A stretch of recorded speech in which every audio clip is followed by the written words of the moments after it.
Ya, assalamualaikum warahmatullahi wabarakatuh. Welcome back my channel, Mr. Alfi Banda, berkarya untuk berdampak. Sahabat warga belajar dimanapun berada, kembali lagi di channel pendidikan ini. Kali ini kita akan sedikit diskusi ya, atau demo bagaimana cara merumuskan tujuan pembelajaran yang baik di kurikulum Merdeka. Nah, tentunya yang saya bagikan ini adalah versi saya, praktik baik yang telah kami lakukan. Silakan bagi Bapak Ibu yang merasa ini baik dan dimodifikasikan serta dipraktikkan ya. Dan terkait tentang tujuan pembelajaran ini pula, pada video saya sebelumnya telah saya jelaskan bagaimana memahami capaian pembelajaran ya, dan bagaimana juga Bapak Ibu menganalisis ya CP dan tujuan pembelajaran. Oke, kita langsung saja ya. Bagi yang baru mampir di channel ini, like, komen, dan jangan lupa subscribe untuk dapatkan informasi-informasi menarik dari channel Mr. Alfi Banda. Nah, Bapak Ibu sekalian, sebelumnya perlu saya jelaskan dulu seperti apa konsep dan makna tujuan pembelajaran dalam kurikulum Merdeka. Ya, tujuan pembelajaran ini merupakan elemen penting ya dalam proses belajar mengajar.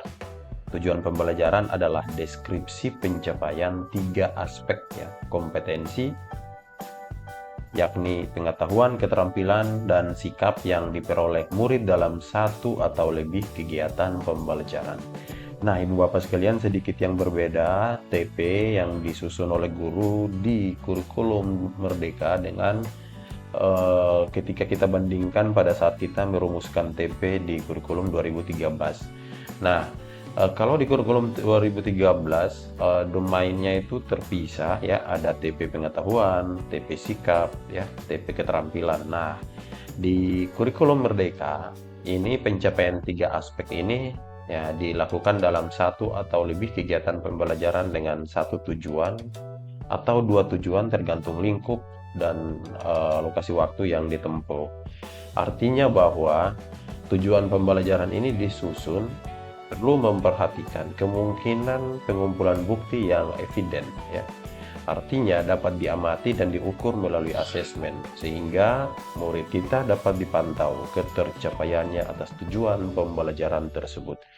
Bapak Ibu sekalian, tujuan ini menjadi panduan bagi kita sebagai pendidik dalam merancang pembelajaran dan asesmen. Kemudian dengan harapannya peserta didik dapat memahami apa yang diharapkan dari mereka.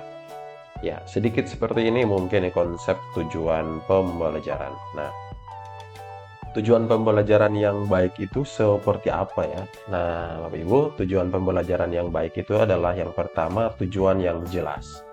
Tentunya ketika sebuah tujuan yang hendak dicapai itu jelas ya, maka memudahkan kita untuk proses dan juga untuk mengukurnya. Jelas artinya murid paham apa yang diharapkan dari mereka. Kemudian bisa dicapai.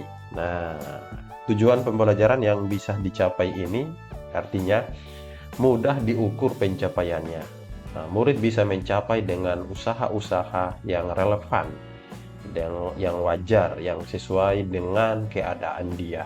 Nah, sehingga perlu mempertimbangkan juga karakteristik, kebutuhan belajar, lingkungan belajar, dan sumber-sumber belajar yang tersedia di sekolah kita. Nah, kemudian tujuan yang relevan. Maksudnya ini adalah tujuan yang sesuai dengan karakteristik mata pelajaran. Relevan dengan mapel, relevan dengan konsep yang dibelajarkan, relevan dengan peserta didik, dan konteks pembelajaran. Nah, seperti apa sih tujuan pembelajaran yang bisa diukur?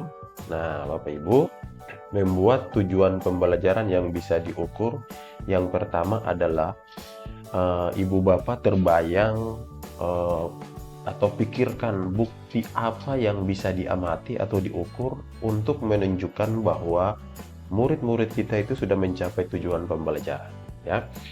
Nah, kemudian eh, gunakan kata kerja yang tepat. Nah, kata kerja yang tepat ini seperti biasanya kita sebut dengan kata-kata kerja operasional, yaitu kata-kata kerja yang mudah diukur, mudah dinilai, dan mudah diamati. Ya. Nah, pilih kata kerja yang menunjukkan tindakan atau hasil yang bisa diamati itu seperti misalnya menyebutkan, menulis, menyelesaikan, menjelaskan, memahami, dan lain-lain sebagainya. Nah, kemudian Bapak Ibu, untuk bisa diukur juga, kita buatkan target yang jelas. Nah, target yang jelas itu seperti apa? Misalnya tetapkan target yang lebih spesifik ya dan terukur ya, seperti nah, misalnya menjelaskan konsep fotosintesis dengan bahasa sendiri dan lain-lain. Nah, Bapak Ibu sekalian, perlu diingat bahwa tujuan pembelajaran yang baik itu adalah kunci untuk belajar yang bermakna dan berkualitas. Dengan keterlibatan guru langsung membuat tujuan pembelajaran, berarti Bapak Ibu turut serta memaknai pembelajaran itu.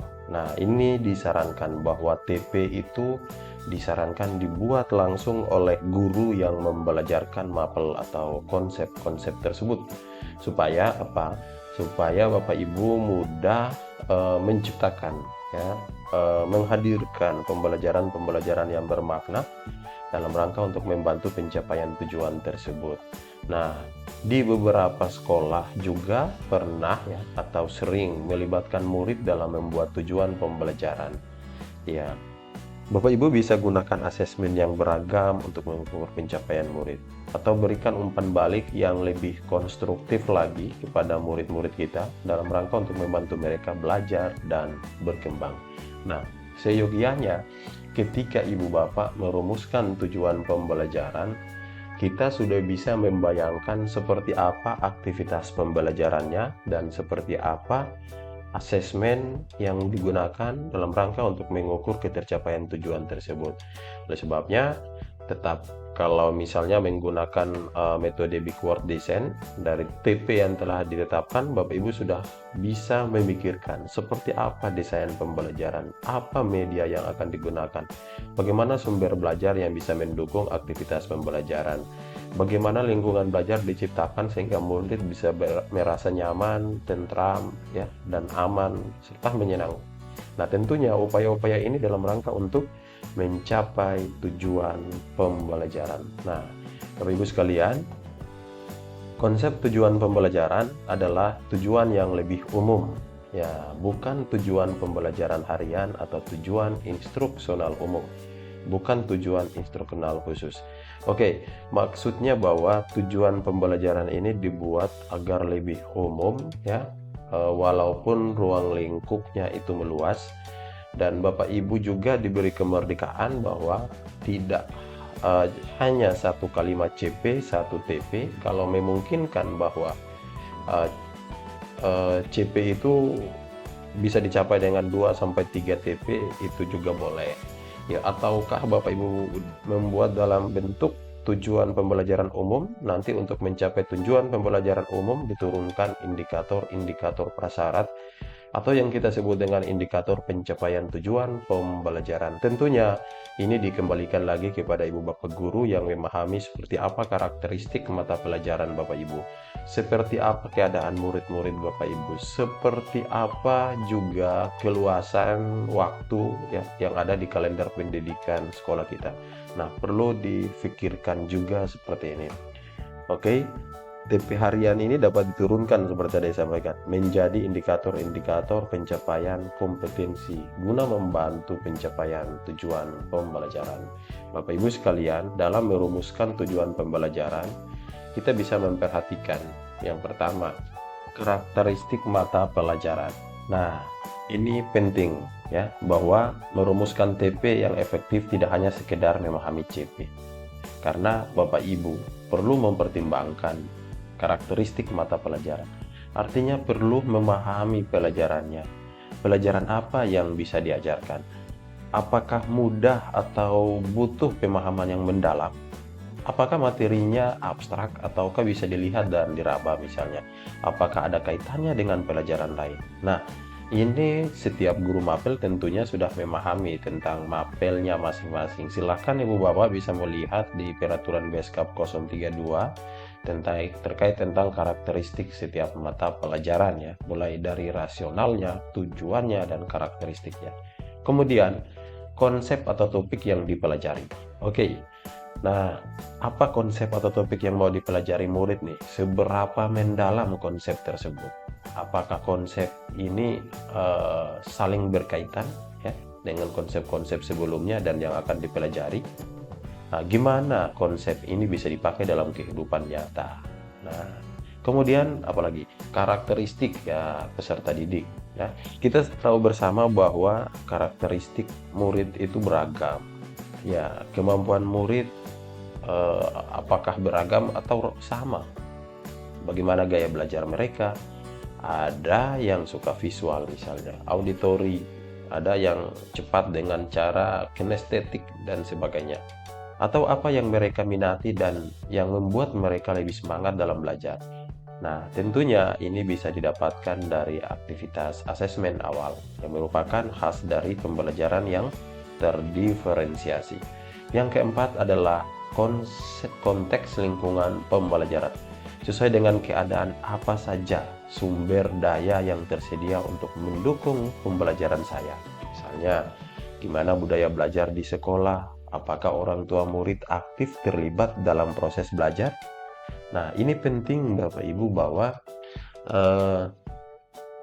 dalam merumuskan tujuan pembelajaran, guru sudah mampu mengetahui seperti apa mapelnya, konsepnya, keadaan muridnya, dan juga konteks lingkungan sebagai sumber belajar. Nah, Ibu Bapak sekalian, komponen tujuan pembelajaran dalam kurikulum Merdeka itu minimal terdiri dari kompetensi dan lingkup materi. Oke, apa itu kompetensi? Nah, kompetensi merupakan kemampuan peserta didik sebagai hasil dari proses pembelajaran. Mungkin pertanyaan panduan yang dapat digunakan guru antara lain misalnya secara konkret, kemampuan apa yang perlu catatan peserta didik tunjukkan. Tahapan berpikir apa yang perlu peserta didik tunjukkan. Oke, ini yang dimaksud dengan kompetensi kalau dalam kurikulum 2013 sering kita sebut dengan kata kerja operasional pada kompetensi dasar ya, dan juga tujuan pembelajaran. Nah, kemudian lingkup materi. Oke, ini lebih arah lagi disebut dengan konten ya, atau dulu kita sebut dengan materi pokok, yaitu konten dan konsep utama yang perlu dipahami murid pada akhir suatu unit pembelajaran. Nah, mungkin dalam menganalisis lingkup materi bisa kita gunakan pertanyaan-pertanyaan pemandu, diantaranya misalnya hal apa saja yang perlu mereka pelajari dari suatu konsep besar yang dinyatakan dalam CP. Apakah lingkungan sekitar dan kehidupan peserta didik dapat digunakan sebagai konteks untuk mempelajari konten dalam CP? Nah, ini adalah komponen tujuan pembelajaran. Jadi cukup 2 saja Bapak Ibu. Silakan kalau mau dikembangkan dengan cara lain, yang terpenting esensi dan prinsip dari tujuan pembelajaran itu tetap dipakai. Nah, Bapak Ibu sekalian, yang perlu diperhatikan bahwa tujuan pembelajaran ini adalah tujuan umum ya, bukan tujuan pembelajaran harian sebagaimana sudah saya katakan tadi. Ya. Nah, saat merumuskannya, Bapak Ibu dapat menggali kata-kata kunci yang kita temukan saat memahami capaian pembelajaran. Selain itu, dalam merumuskan tujuan pembelajaran, Bapak Ibu juga boleh menggunakan pendekatan-pendekatan teori lain, misalnya pendekatan taksonomi Bloom ya, yang telah direvisi oleh Anderson dan Carton di tahun 2001. Kemudian Bapak Ibu juga bisa menggunakan pendekatan-pendekatan lain seperti yang dikembangkan oleh Winkich dan TJ tahun 2005, atau yang kita sebut dengan pendekatan 3 sistem dalam domain pengetahuan ya, yang dikembangkan oleh Marzano. Nah, Selain dari pendekatan-pendekatan ini, Bapak Ibu juga memiliki kemerdekaan, memiliki keluasan ya untuk menggunakan pendekatan lain selama pendekatan tersebut dinilai relevan dan sesuai dengan prinsip pengembangan kurikulum merdeka. Seperti apa bagaimana cara merumuskan tujuan pembelajaran? Metode apa yang lebih praktis lagi dalam merumuskannya? Nah, Bapak Ibu, eh, dalam merumuskan tujuan pembelajaran ada tiga ya, ada tiga alternatif yang diberikan oleh pemerintah kepada kita. Ya, ketiga alternatif itu adalah yang pertama, rumuskan tujuan pembelajaran secara langsung berdasarkan CP. Nah, dalam tahapan ini Bapak Ibu tinggal mengangkat eh, rumusan TP yang ada di CP menjadi tujuan pembelajaran. Kemudian alternatif 2 merumuskan tujuan pembelajaran dengan menganalisis kompetensi dan lingkup materi dalam CP. Ya, dan yang ketiga merumuskan TP lintas elemen. Dari ketiga alternatif ini Ibu Bapak yang biasanya dan mudah bahkan menjadi familiar digunakan oleh rekan-rekan guru adalah alternatif 2. Ini sangat membantu sekali. Kenapa? Akan memudahkan Bapak Ibu menjangkau dan memantau lingkup-lingkup materi mana yang membutuhkan alokasi waktu lebih luas, lingkup-lingkup materi mana yang lebih kompleks, dan kompetensi-kompetensi mana yang perlu dikembangkan turunannya menjadi TP sehingga membantu pencapaian pembelajaran. Nah, oke Bapak Ibu, seperti itu ya penjelasan tentang bagaimana makna dan konsep tujuan pembelajaran. Nah, sekarang kita akan demo bagaimana cara merumuskan tujuan pembelajaran. Namun untuk memudahkan video ini, demo kelanjutan dari konten ini saya pisahkan pada video berikutnya. Demikian untuk penjelasan ini, jangan lupa ikuti kelanjutan videonya untuk Bapak Ibu pahami lebih dalam seperti apa cara merumuskan tujuan pembelajaran dari penjelasan saya ini. Semoga bermanfaat. Terima kasih. Assalamualaikum warahmatullahi wabarakatuh.